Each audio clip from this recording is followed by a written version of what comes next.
guest today is Cynthia Brando. Cynthia is a singer and a songwriter making very beautiful music.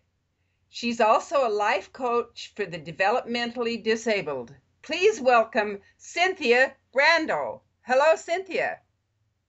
Hello. We're very pleased to have you with us today.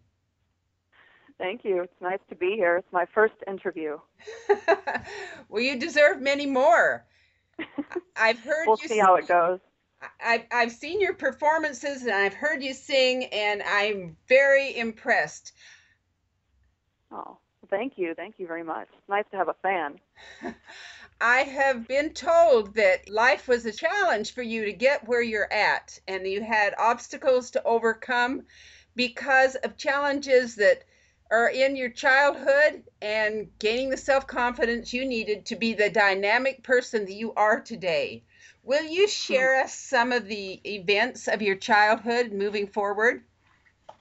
Sure, sure. I was born on the East Coast in Philadelphia. I've been in California a long time, but I was originally from there, spent half of my childhood there. And my father was born in Budapest in Hungary, and he came over to this country as an immigrant. And he's gone through his own struggles, but when he got to the United States, he met my mother, and they got married rather young. And my father ended up becoming a harness racer on the racetrack, and he raced horses. And I kind of grew up around horses and moving around a lot, which was very challenging. It wasn't a conventional kind of career. And my mother was a housewife, and I have a couple siblings. My father was the breadwinner, and we moved around wherever my father happened to be racing. And a lot of times I don't even remember schools that I went to because it was so quick moving from area to area. I was always the new person. I was always the new kid.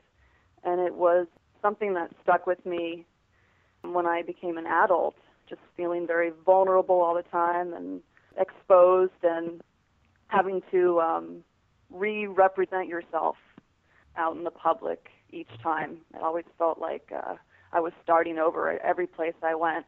And it carried over into my adulthood, for sure. And it was very challenging. I had to find ways to feel comfortable being that kind of new person, and it wasn't always easy. And I ended up really retreating inside of myself. You spend a lot of your So, childhood alone then, more than with other children in the society. So you learn to be alone. yeah, I had siblings, but we're all 7 years apart.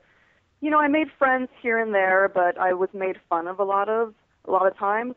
You know, being the new person. I did spend a lot of time alone because mostly my parents had a real love of nature, and we always lived in rural areas. And my father would often drive several hours to work, and we wouldn't see him for a couple weeks.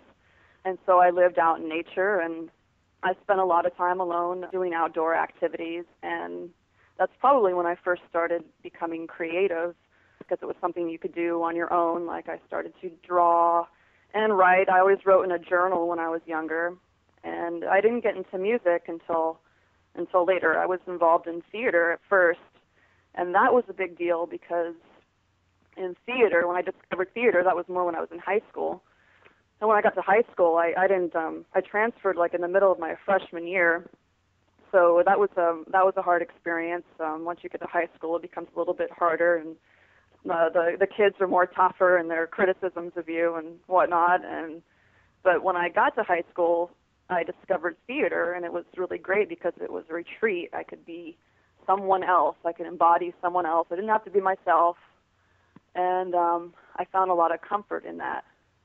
I see that the children pick on kids that come from rural areas or kids that are shy, and unfortunately, that's kind of true across the board.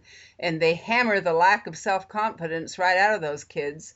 And I see that you really struggled with that. And this is a good message for parents to hear, that they can help their children integrate with other children because they need help. The natural society of things, unfortunately, is that too many of our children want to gain self-confidence by taking it away from someone else. And obviously, this was what you were really challenged with. Yeah, I mean, that's definitely the case. There's all these incidences recently on the news about bullying and just how it completely scars someone that goes through that experience. And I definitely felt that. I mean, I had a lot of really, really bad experiences being bullied. And also now it's freeing to admit that I'm kind of eccentric and weird. But when you're growing up, you don't want to admit that you're awkward or weird or different. And I was always into the creative arts. You know, when you grow up in the rural areas, the arts are kind of undervalued because I come from a working class family, and so work was very important, and not the arts as much, even though my parents were very supportive. It just, as a society as a whole, it was kind of undervalued. Those are the kinds of things that really create self, is getting involved creatively in music and drama and art. So yeah, I think those things are really important to develop kids' self-esteem, because, you know, you're creating it from yourself. You're not just learning from a book. It's something that's coming from you, from your own being and your own perspective. And in theater and music, which I became really involved in, it was my contribution to society, to whoever would listen, that this is my story and this is who I am, and people relate to that. You know, you tell everyone, you know, just like what you're doing, interviewing people with overcoming different obstacles, everyone has a different story, and creatively it's a really nice thing to share. So it really is. Yeah. I realized that when you went into theater, you also had challenges. I don't know where you were, but you were obviously associated with people who had very little value for theatrical performances and the theater arts, and therefore very little value of you. Will you please tell us about that and how it affected you? When I got involved into theater, I got into a special school for several months. It was, and I studied Commedia dell'arte through someone here in Northern California named Michael Fields in Blue Lake, California. When I went to the school, I was about 16 or 17, and everyone was focused on one thing, and that was theater. And so there was a lot of camaraderie and a lot of support. And then when I got out of that program, I ended up skipping my senior year of high school because I wanted to get out of there. So I had this opportunity to graduate early and then do my first year of college. And then when I got to college, I enrolled in all the acting classes. And then what I realized was that most people took the acting classes because they thought that they could get an easy A. So it was kind of, it wasn't looked at as a serious endeavor. And I took it very seriously, and I noticed that a lot of people were just making fun of that I took it so seriously. And, you know, they thought I was a snob. You know, I just didn't have a lot of support. And so I ended up quitting. I ended up quitting theater and just not wanting to deal with that at all. It just kind of made me feel completely vulnerable again. And that's sort of when I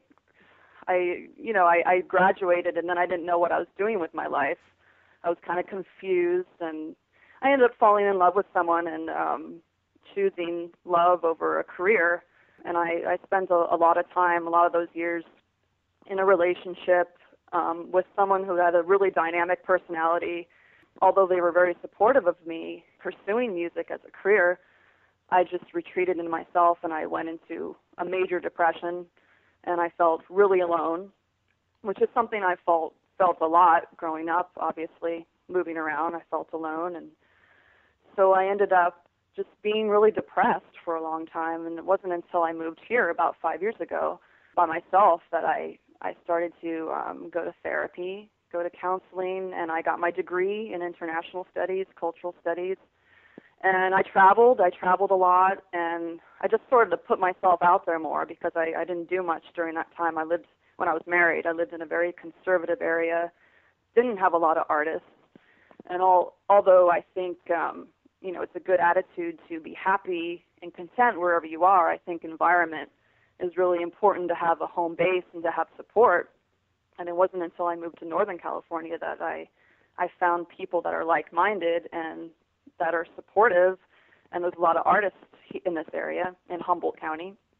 And that's sort of when I started to come out of my shell. And I've always done music, even when I was depressed, but I never put it out there until recently. I never really thought it mattered that much. And then I found that it's a really good expression for myself in whatever stage I'm in, and also other people find it useful too. They can relate to the stories and the songs. You know, you are uniquely beautiful in your music and in your personality and in your physical appearance. It would be terrible if you were just an ordinary, run of the mill, beautiful woman, but you're beautiful inside and out. And I love the depth of your music. I just love Well, it. thank you. Thank you. I really appreciate that. And our guest today is Cynthia Brando, singer, songwriter, and a multi-talented woman, as well as a life coach for the developmentally disabled. Welcome back, Cynthia. Yes, hello. Your beauty in your music is so heartwarming to me. I first heard you in a performance for an Argentine tango dance. I heard you and a violinist and a pianist, and you were singing in a different language. What language were you Yeah, singing in? I was singing in Spanish. It was absolutely beautiful. Absolutely Well, thank you. beautiful. Do you want to let our listening audience know what your music sounds like?